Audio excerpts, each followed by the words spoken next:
Wow! এবার মুহূর্তেই viral তুফান সিনেমার শাকিব খানের দুর্দান্ত লুক। নেট দুনিয়ায় ছবিতে দেখা যায় কোনো দুর্দান্ত লোকে দাঁড়িয়ে আছেন শাকিব খান। মাথায় লম্বা চুল, মাথা নষ্ট তার এক্সপ্রেশন, দুর্দান্ত বডি ফিটনেস।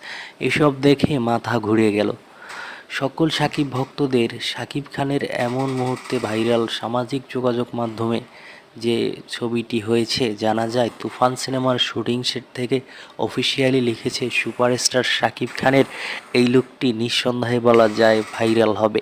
তুফান সিনেমা রেকর্ড করতে আসছে সিনেমাটি বাংলা চলচ্চিত্রকে ঘুরিয়ে দিতে পারবে আশা করা যায়। তুফানের মার্কেট অ্যাকশন ধাঁচের সিনেমায় শাকিব খানকে দেখতে মুখিয়ে আছেন দর্শকরা। হাই অ্যাকশন ধাঁচের সিনেমায় প্রথমবারের মতো একসাথে কাজ করছেন রায়হান রাফি ও শাকিব খান। আর তুফান সিনেমা শাকিবের এমন মুখ দেখে আপনাদের কেমন লাগছে তা